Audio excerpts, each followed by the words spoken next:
Hey guys, how you doing? So today I thought I'd talk about the move fire technique. So why do I want to talk about the move fire technique and what is the move fire technique? So I wrote about it in the tactical manual, Small Unit Tactics. Published this in March. Okay, this is not the Ranger Handbook. This is not FM 7-8. This is a new thing. So that's a good thing. So that's why you need this. If you haven't got this this tactical manual, then you're probably wrong. So I'll just put that down there for now. What is the move fire technique? The move fire technique is an advanced fire and movement technique. I'm going to show you a couple of clips during this video. I'm going to cut them in, and I'm going to show a clip of a squad level formation doing move fire, and then I'm going to show them when they get to the assault through part. The trouble with this is that it's very easily misunderstood, because out there in the tactical world, in the pew-pew world, there's a lot of stuff that's misunderstood. There's CQB techniques that are taken wrongly, there's cool guy stuff, there's all sorts of things going on. So the move fire technique, it's advanced and it has advantages and it has disadvantages, ways that it works and places that's not such a good thing to use. So I'm going to concentrate mainly on the move fire technique itself right now. What we're doing with the move fire technique is that we are using the sort of advances in training which a lot of it comes from the CQB world, where we can very skillfully now move and shoot, or move and engage targets. Now, sort of back in the day, what that might have mean, what you might have heard people, you know, or you might have read people talking about running through the position, running through, sort of firing from the hip kind of thing. And nowadays we've evolved that into a situation where, you know, we're actually going to move at a steady pace, engaging targets accurately as we move. So obviously the move fire technique is an offensive technique. It's used for advancing onto an enemy position. Classic fire and movement is going to involve an element which is going to be suppressing the enemy and another element that's going to move. So one element suppresses, the other element moves, and then they swap roles, and that's how you would advance on the enemy position, or if you're breaking contact, that's how you're going to come away from the enemy position. And the idea behind that is that the element that is suppressing is doing exactly what I just said, which is suppressing. And that's vital, because if you don't suppress the enemy, then you're not doing anything to affect his behavior to kill your guys whilst they're moving. And that's why you'll talk about short rushes, I'm up, he sees me, I'm down. All those techniques are designed so that the guy that's moving is very rapidly dashing from one piece of cover or concealment to the next piece of cover and concealment. And that's basically classic fire and movement. So if we were assaulting forwards, you know, we're going to be doing that, whether it be individuals or whether it be buddy pairs or whether it be teams moving forwards. That's the general principle that we're going to use. Another thing to understand is the context of where you're applying these techniques. So often what we'll do is we'll train this. We might be training a team, and that team is 4 men, and that team is going to fire and move forwards in buddy pairs. And we might have quite a long lane set up for that, but it's important to understand that that's for training a drill. It isn't necessarily what we want you to do in real life. And in real life, what we want you to do is to put that into context. I say real life, like on game day as it were, we want you to put that into context. So for example, rather than a team of guys fighting up the whole valley, which is unrealistic, you're going to have rotating teams of guys, or you're going to have support by fire on the flank, so you've got that kind of 90-degree angle, so you've got support fire coming in from another team. So these are all how you put these skills and drills together into the context of small unit tactics. So it's important to understand that, you know, if you're training a team on a technique such as fire and movement, it doesn't mean they can necessarily take on the world, which they can't. But what you're doing is teaching drills, so those drills can be fitted into a greater understanding of small unit tactics. So the classic fire and movement is great, and the idea is because you want to try and suppress the enemy, And that involves locating enemy positions and directing accurate fire onto those positions to try and reduce the weight of fire that's coming back at you. And the more you can reduce that, the less chance there is of dying as your guys move forward on each of their small rushes and bounds. In an ideal world, you're going to suppress the whole enemy position. If you can't suppress the whole enemy position, one of the hardest things to do, I always tell people, the two hardest things to do. One of them is to extract a casualty under fire. The second thing is to locate the enemy, when the enemy doesn't want to be found on the battlefield. So you've got to locate the enemy in order to be able to direct accurate fire to suppress those positions. And the more you can do that, the less chance your guys are going to be getting hit as they're moving forwards in their rushes. And classic fire movement is great. There's lots of different circumstances you can use that in. You could use it during a hasty attack. You could use it during a deliberate attack or an ambush or a raid. Or you could be using it as a react to contact drill, which is kind of like a hasty ambush where you would fight through. You would turn, if you're going to be offensive as your actions on enemy contact, then you would fight through that enemy position rather than breaking contact. So the move fire technique, what that does, and it's important to put this into context, this is not what you see on the pew pew videos where they'll simulate a contact and the guys will just turn and just start walking slowly towards the enemy, which is crazy. I'm going to do a video on reaction to contact and I'm going to talk about the RTR drill in greater depth. You need to react aggressively. I'll also cover cover shooting as well. You need to react aggressively to the enemy, but just turning, particularly if that's a surprise contact and you don't know where it's coming from and the enemy is concealed, you're just presenting targets for longer. So you need to take cover, you need to go to ground, you need to react aggressively, and at that point, once you can start to coordinate, locate and suppress, at that point you can start to suppress the enemy to a greater degree, and then you may or may not think about maybe you're going to go forwards at that point.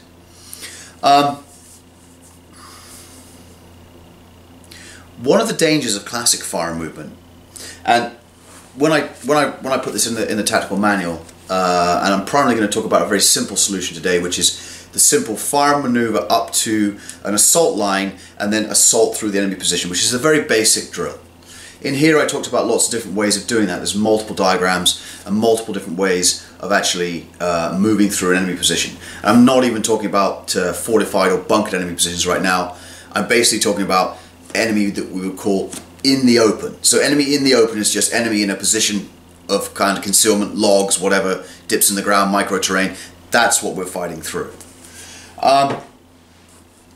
So at a very basic level, if you're going to maneuver forwards onto the enemy position, then what happens is, depending on the size of the formations that you've got fighting forwards, they will start to mask the fire of each other as you get closer to the enemy. So if I had a team of 4 and a team of 4 and they were moving forwards in bounds doing classic fire movement, what will happen is at some point these guys, as these guys move forwards, these guys will not be able to suppress the position in front of these guys. Hopefully that makes sense with the wavy hands. Okay, so at that point what you would do is you either get close enough and you'd simply go to the assault through, or you would skirmish through and you break down those 4-man teams into 2-man or buddy pair teams to then skirmish through the enemy position. So there is the danger of masking fire. As you get closer and closer to that position, you mask fire, so the danger is that guys will be getting up to rush forwards and enemy to their front is not suppressed. And if that enemy is not suppressed, then there's a greater chance of them getting hit. So what is the move fire technique? So the move fire technique combines some of the more modern CQB walking while shooting techniques, walking while accurately shooting techniques with fire and movement. So you've got to be trained, you know, in both these techniques. And what we do is when we get some alumni, you know, on classes, when we get to things like Heat 2, then we start to do these drills because we've got people at a level where we can actually do these drills. And so what that means is you're still going to move forwards in bounds. You've still reacted to the enemy, or if it's a raid or an ambush, you're already in your position and you've initiated yourself and you've suppressed. It's a key thing here. The enemy is suppressed at this point as much as you can get them suppressed. If you start to move forwards on an enemy position that's not suppressed, then you're going to take casualties. So, having got the enemy as suppressed, or as suppressed as we're going to get them, what we'll do is we'll move forwards in our bounds as per fire and movement.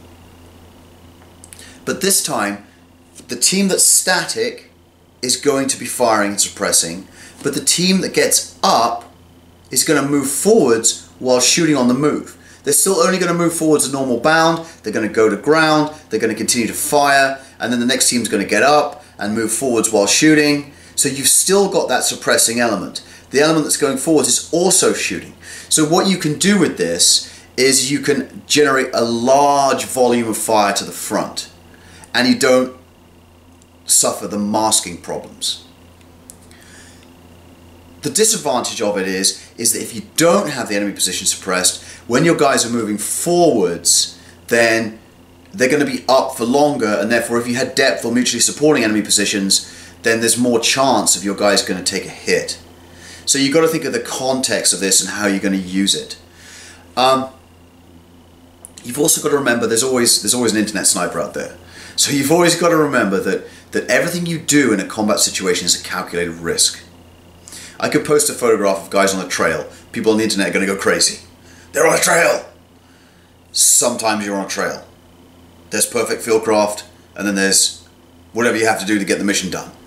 So, everything you do in combat is a calculated risk. When I show you this clip, the first clip, what you're going to see is you're going to see a team of guys, 8 guys online. You're going to miss the bit where they reacted to the contact to the front, they got up online, and now the 2 teams are online, and then they're going to be fighting forwards towards the enemy position, doing the move fire. And then I'm going to break that and talk to you again about the assault through. Why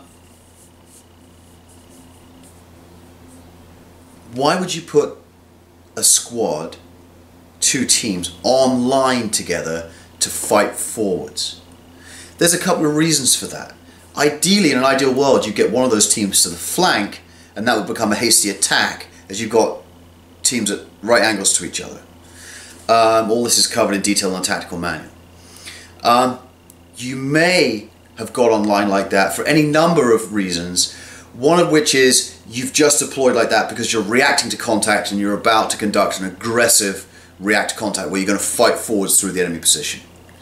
The other reason is that you might be operating amongst other formations and you don't have the freedom of maneuver to send a team to the flank because you've got a squad and you've got a squad, etc., and you're fighting forwards with some other larger element providing support by fire.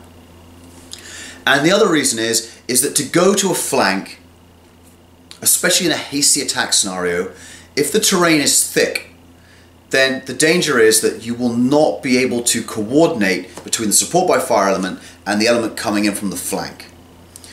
If there's thick brush, etc., you're not going to be able to see that element, so therefore deconfliction is going to be a problem, which may be a problem for fratricide, blue on blue.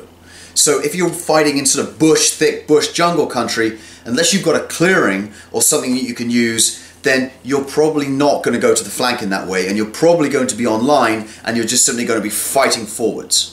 And that's used in, forest, jungle, bush, whatever, so you're just fighting forwards. And that's another reason why you don't necessarily want fire to be masked to the front, and that's why the move fire technique can be very useful, just to generate that large volume as you go forwards. So what I'll do now is I'm just going to show you that first clip that I keep promising, and then we'll break, and then we'll talk a little bit more.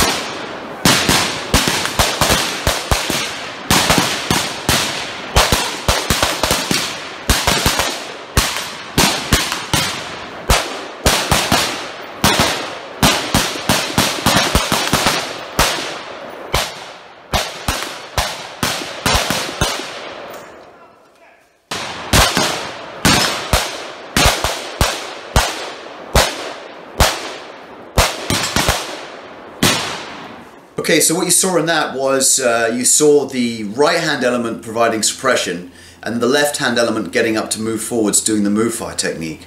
The left-hand element or team was getting down, they continued to suppress, and the right-hand element moved up. And it continued as a leapfrog. The next thing that's going to happen is the assault through. I'll show you a clip of this. Once they move up to close to the enemy position, both teams are now going to be online.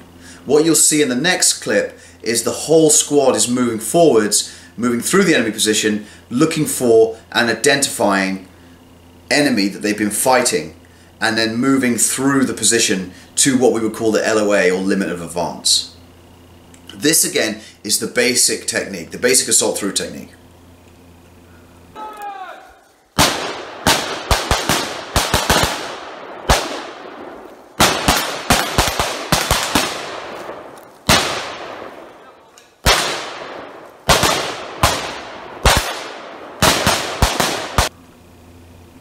There are other ways to do this.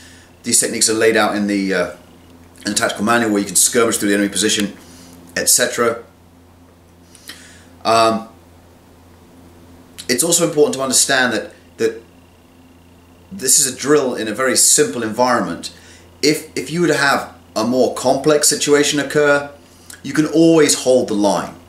So, you know, you're moving up and, you know, you've reduced the enemy position, you've now got to the assault line. You know, at this point the enemy is suppressed, the enemy is always alive when you get there.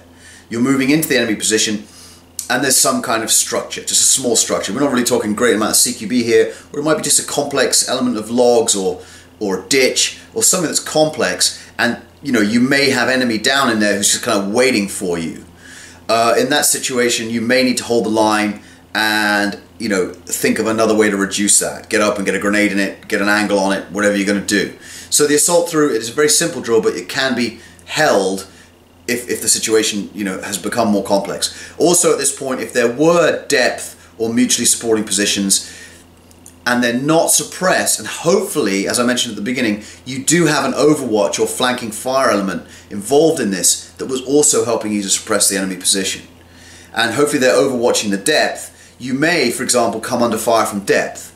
If you do come under fire from depth, then obviously there's no point continuing just to walk through the enemy position, because you're just going to take casualties. So at that point you have not won the firefight. You're going to have to go firm, you're going to have to identify, and either your element or whatever you've got overwatch, you know, flank protection, is going to begin to suppress that element while you figure out how you're going to deal with the next problem. Having sort of quickly talked about move fire, I hope that makes sense. I wanted to do that because I think that having it in the book, I think with the levels of training that I see out there, it's potentially a little bit of a problem, because as soon as you start talking about shooting on the move, people go a little bit crazy. They want to do that stuff.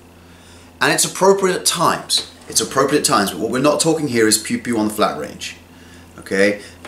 When you're doing that on the flat range, what you're trying to do is simulate, most of the time, you're trying to simulate shooting on the move in a CQB environment inside a structure, not out in the open. It's appropriate during move fire. The other thing, the sort of final thing I'll say on this is, when we teach this, when we teach the assault through, when we teach move fire, you're not necessarily shooting the whole time. Particularly on the assault through, what you're doing is you're moving through with the weapon just broken down so you can look over the top of the sights, because it's unlike a flat range. On a flat range, you've got your target and you're just walking forwards to it. Bing, bing, bing, bing, bing. Eye glued to the sight. Bing, bing, bing. You've got no peripherals. You've got no situational awareness. If you're actually moving through an enemy position, then what you've got is you've got the positions, the fighting positions you may have identified and that you were suppressing, but you don't know exactly where the enemy is. He may be hiding down in a ditch, he may have wounded him, he may have crawled away up a ditch or behind a wall. You don't know. An area of scrub, brush, whatever. So as you're moving through, the weapon's ready, it's ready to go, it's broken down just below the sight line, so you're scanning forwards as you move so you can very quickly engage. And that it's adding that element of situational awareness into this, which is absolutely vital, which takes it away from that kind of just walk down the range, glued to the sight, bing, bing, bing, bing, pew, pew, pew. So I want to make that clear.